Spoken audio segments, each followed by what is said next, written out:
Bom dia, pessoal. Aqui no seminário sobre abuso de drogas, falaremos um pouco sobre a maconha, o haxixe e o skunk. O grupo é composto por Júlia, Karim, Lara, Lívia, Luana e Maria Eduarda. Falando um pouco sobre a maconha, os principais mecanismos de ação. Os efeitos da maconha estão associados a uma ação agonista dos canabidioides, em especial o THC, que é o tetrahidrocannabidiol, bastante lipossolúvel e atravessa facilmente a barreira hematoencefálica dos neuroreceptores CB1, com modulação dos diversos sistemas de neurotransmissão. Os cientistas descobriram que o receptor CB1 é um dos mais abundantes receptores associados à proteína G existentes no sistema nervoso central. Ele está presente em maior densidade no córtex cerebral, hipocampo, hipotálamo, cerebelo, gânglios da base, tronco encefálico, medula espinhal e a amígdala. A liberação de diferentes neurotransmissores e neuromoduladores, tais como glutamato, GABA, norepinefrina, dopamina, serotonina, acetilcolina, histamina, prostaglandinas e peptídeos opioides. Sobre o tempo de ação. O tempo do efeito depende de como a maconha é utilizada. Se ela for fumada, o THC ele vai rapidamente para o cérebro e o efeito dura aproximadamente 5 horas. Se for ingerido, o efeito demora para vir, cerca de 1 hora, mas dura aproximadamente 12 horas. Sobre as vias de administração. A via mais comum de administração da maconha é por inalação via oral. Uma vez inalado, o fumo é absorvido de forma rápida, alcançando a circulação pulmonar, a sistêmica e, finalmente, o sistema nervoso central, onde exerce seus principais efeitos.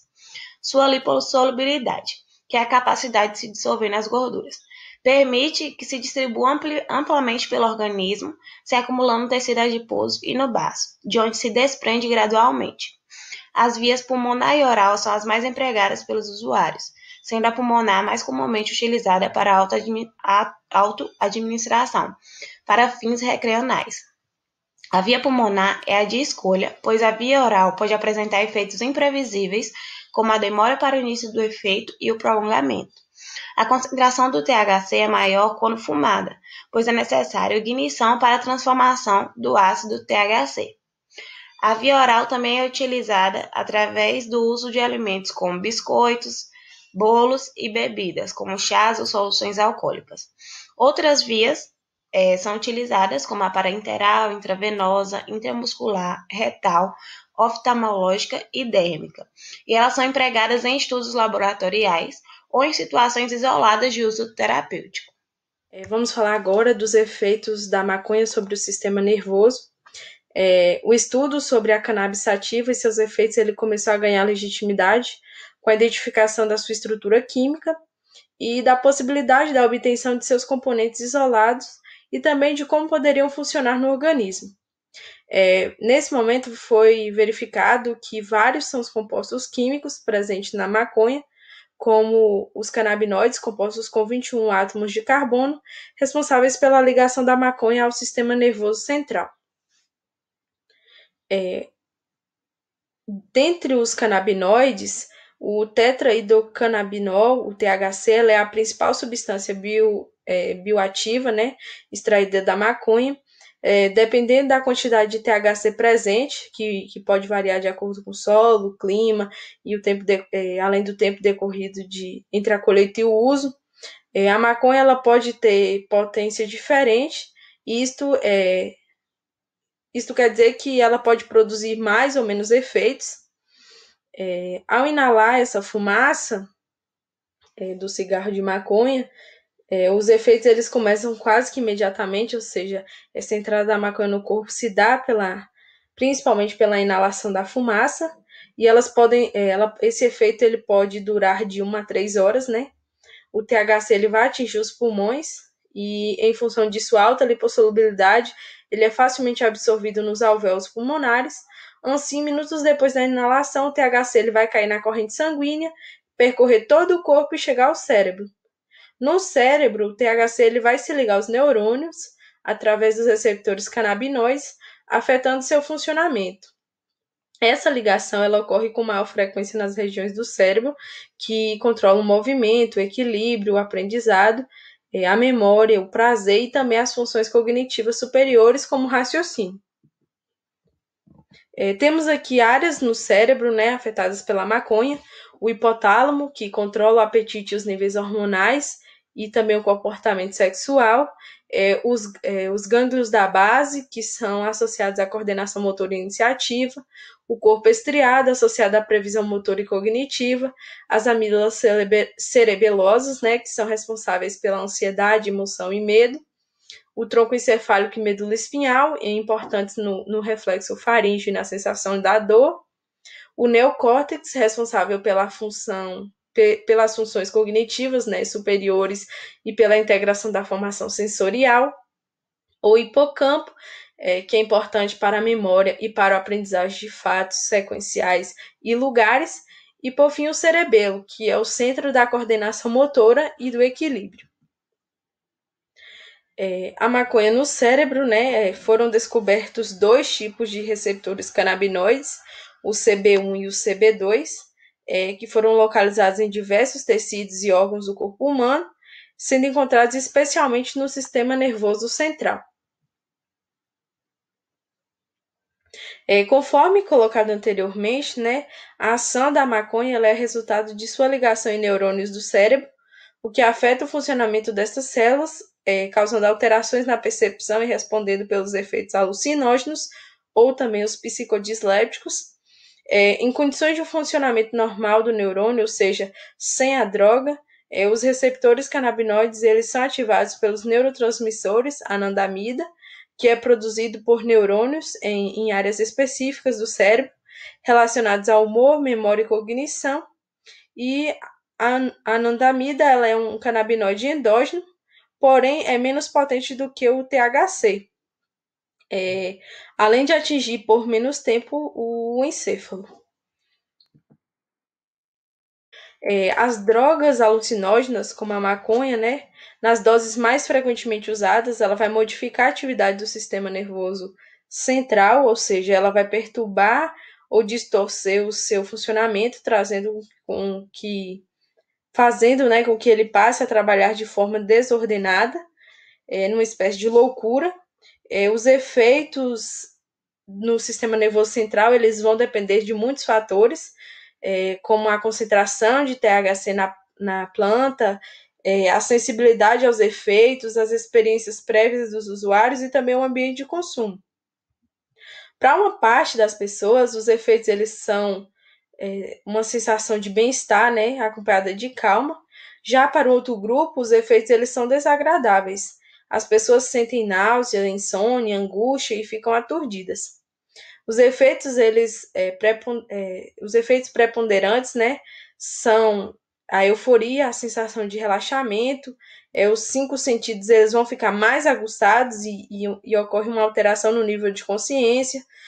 Os usuários eles tendem a desenvolver problemas com a memória recente, ter ansiedade, desorientação, pânico, paranoia e até a depressão grave. E também pode apresentar a perda da habilidade de perceber e avaliar situações comuns de perigo. Ocorre também diminuição da capacidade motora e aumento dos riscos de ocorrerem sintomas psicóticos. Há também um aumento exagerado do apetite, né, conhecido como larica.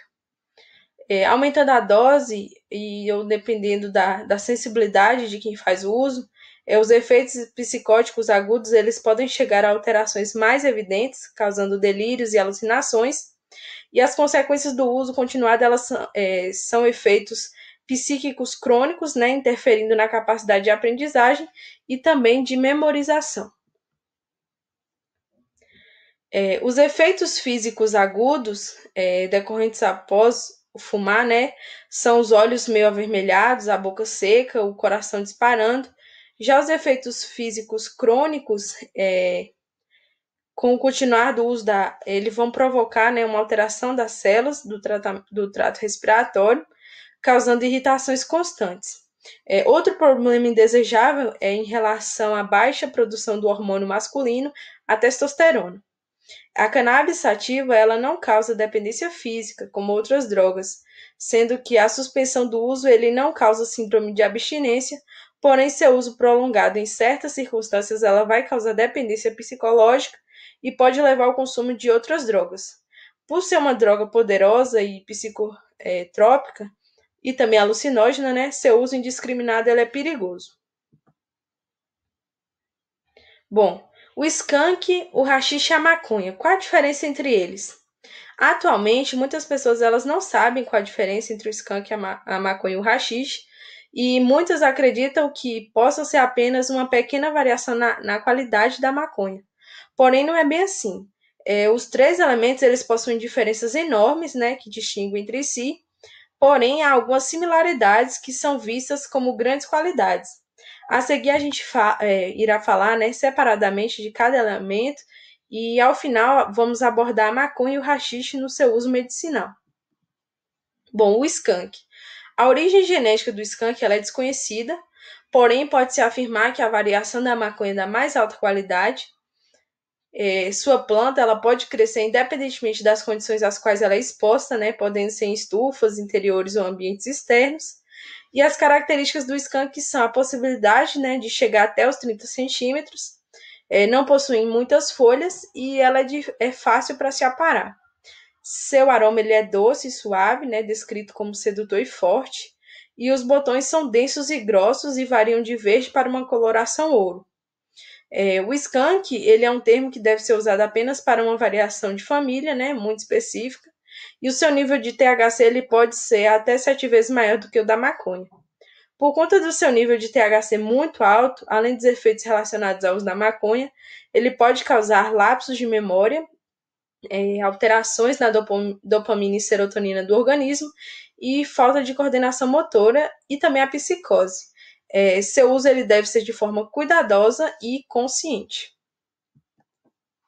O haxixe. O haxixe nada mais é do que um componente extraído do tricoma da planta fêmea, também conhecido como exudato resinoso seco, e seu processo ele pode ser realizado em diversas formas, dentre elas temos a maceração da planta, né, cannabis, a produção de tabletes e a extração a álcool, e também temos o processo com gelo para separar a planta da resina.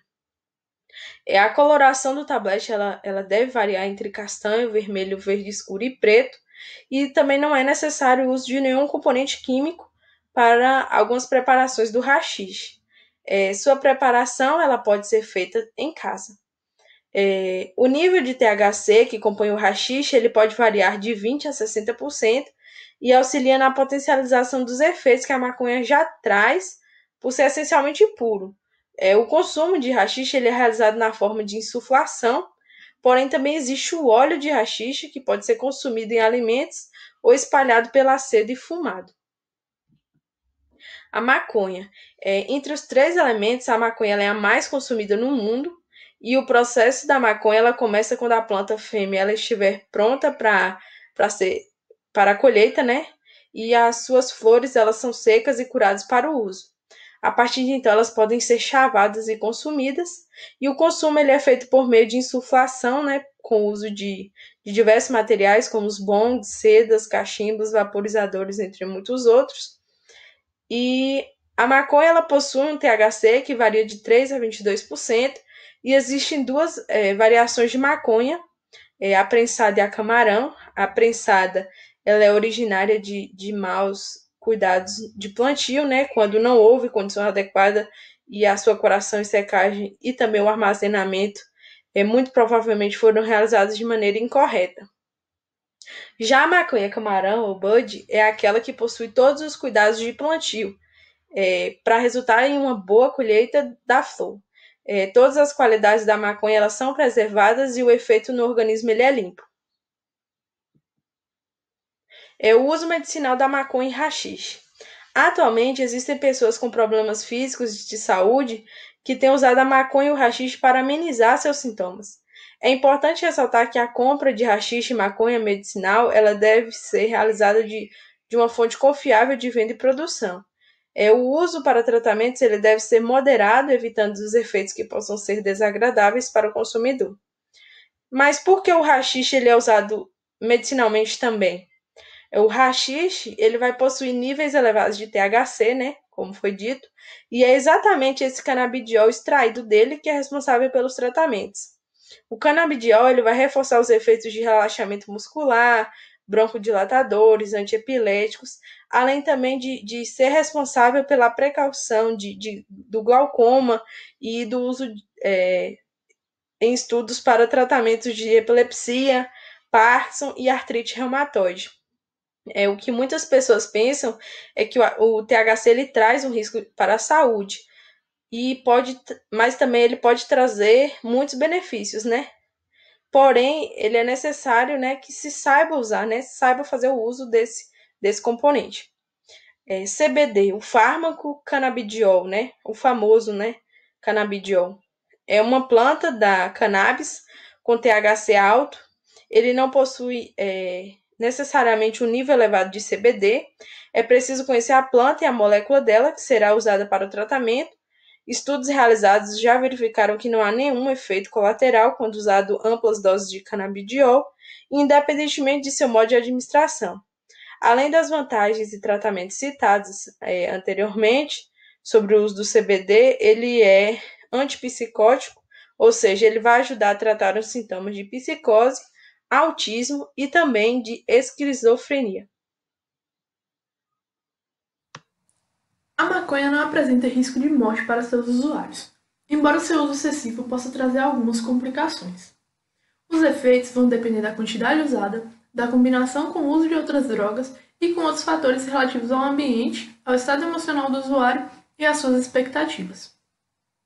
A curto prazo, são frequentes os problemas de concentração e memória, dificultando a aprendizagem e a execução de algumas tarefas, como, por exemplo, dirigir automóveis. O uso contínuo pode causar náusea e fadiga crônica, congestão nasal, piora em quadros de asma, diminuição da coordenação motora, problemas menstruais, impotência, diminuição da libido e da satisfação sexual e até mesmo infertilidade, por causa da diminuição da testosterona. Em alguns casos, podem ocorrer sintomas mais graves, tais como a despersonalização, alucinações e ilusões. Além dos efeitos ocasionados pelo uso decorrente e irregular da maconha, há pesquisas que mostram sua predisposição para a esquizofrenia em certas circunstâncias. Ou seja, a maconha pode se apresentar como um fator desencadeante para uma personalidade psicótica, por apresentar diversos efeitos neuropsicológicos e por ter características psicoativas. Sendo assim, por ser uma droga alucinógena, se o indivíduo que a utiliza tiver uma personalidade predisposta ao desenvolvimento da esquizofrenia, a maconha poderá ocasionar uma crise esquizofrênica. Para a Associação Brasileira Multidisciplinar de Estudos sobre Drogas, pode-se afirmar que há uma relação, embora não muito acentuada, entre o uso da maconha e alguns transtornos mentais, como a esquizofrenia, que eu acabei de falar, e também a depressão e a ansiedade. Ainda que do ponto de vista científico não se confirme com clareza se a maconha é uma droga que pode provocar dependência química, esse hábito de consumo traz muitos riscos à saúde mental, emocional e física do usuário. Devido à ação ambígua do THC sobre o organismo, os efeitos da maconha podem trazer reações adversas e imprevisíveis. Como os sintomas variam conforme o estado de saúde do indivíduo, em algumas pessoas o risco para a dependência da maconha é bem maior. Mesmo que a dependência pareça ser meramente psicológica, os efeitos sobre as emoções alimentam o vício e expõem o indivíduo a situações de risco à integridade mental e física. Uma das evidências de que a maconha pode causar dependência é que em nosso país, o cultivo para fins não terapêuticos, a venda e o consumo da droga é considerado ilegal. Outro fator que deve ser considerado é que a dependência da maconha pode se estabelecer pela necessidade de elevar a dose consumida para obter os mesmos efeitos. Entre os usuários dessa droga, isso é muito comum.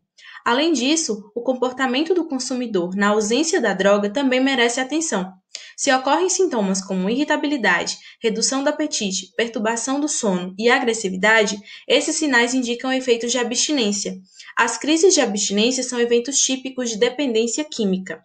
De acordo com o segundo levantamento nacional de álcool e drogas em 2012, mais de 1/3 dos usuários adultos foram identificados como dependentes.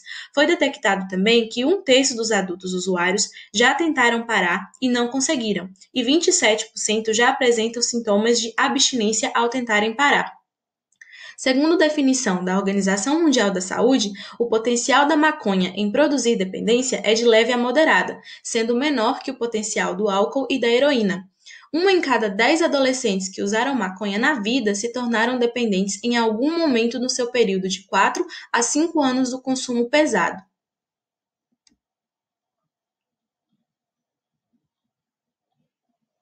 A maioria dos usuários conseguem dominar o impulso do consumo quando não possuem a droga, e essa procura desesperada ela é mais intensa quando se trata de usuários de haxixe. Sintomas e síndrome de abstinência. A síndrome de abstinência, que é a interrupção ou diminuição no consumo de uma substância que causa dependência, nesse caso a maconha, pode aparecer entre o primeiro e terceiro dia após a cessação, e chega ao máximo de intensidade entre o segundo e sexto dia, onde há altas taxas de recaída, e pode continuar por até 15 dias com menor intensidade. Os sintomas ocorrem primeiramente como emocionais e depois comportamentais. Os sintomas mais frequentes são humor negativo, irritabilidade, ansiedade, depressão, insônia, diminuição do apetite, perda de peso, dores musculares, arrepio, desconforto generalizado, agressividade, cansaço e pesadelos, sendo que caso retorne ao consumo, os sintomas desaparecem. E para finalizar, vamos falar um pouco sobre o diagnóstico e tratamento. O diagnóstico é feito através do exame de urina. O exame de urina consegue detectar o THC por vários dias ou semanas depois de ela ter sido usada, mesmo nos usuários casuais. Nos usuários regulares, o exame pode detectar a droga em um período ainda maior, enquanto a droga é lentamente liberada pela gordura corporal. O exame de urina é uma maneira eficaz de identificar o uso da maconha, mas um resultado positivo significa apenas que a pessoa usou a maconha. O exame de urina não prova que o usuário está incapacitado no momento, ou seja, intoxicado. Já o tratamento da dependência da maconha requer um diagnóstico de um médico psiquiatra. Para pessoas que querem parar de usar maconha, a psicoterapia, a modificação do comportamento e programas de tratamento contra a droga podem ser úteis. Contudo, o êxito baseia-se principalmente na motivação em parar de usar e, para alguns usuários, na vontade de se desassociar de seu círculo social de usuários regulares. O tratamento médico e terapias incluem principalmente a terapia psicológica. O estado emocional do dependente de maconha exige atenção e cuidados especiais. Nesse sentido, o suporte psicológico oferecido pela instituição é essencial ao fortalecimento mental do paciente para a prevenção de recaídas. O tratamento de dependência à maconha requer a combinação de diversas intervenções, das quais o acompanhamento psicoterapêutico é primordial. Existem também os medicamentos, ou seja, o tratamento farmacológico. Uma das etapas mais relevantes do tratamento contra a dependência química é o controle das crises de abstinência. Isso torna crucial o uso de remédios específicos para auxiliar no processo de desintoxicação do organismo e na superação dos efeitos causados pela falta da droga. Como exemplo, a fluoxetina e a buspirona, que tentam reduzir os sintomas de abstinência. Existem também a internação. A internação para a dependência da maconha é feita nos casos mais sérios. A internação hospitalar pode ser de grande valia, já que o paciente é acompanhado em tempo integral pela nossa equipe multidisciplinar. Além do mais, a internação traz importantes benefícios como o afastamento de outros consumidores de drogas e de locais que fornecem tais substâncias. Existe a internação voluntária e a internação compulsória, que é contra a vontade do paciente. Nessa internação compulsória, existe uma lei onde o familiar pode solicitar a internação involuntária desde que o pedido seja feito por um médico psiquiatra. Essas são as nossas referências. Agradeço a atenção e bom dia.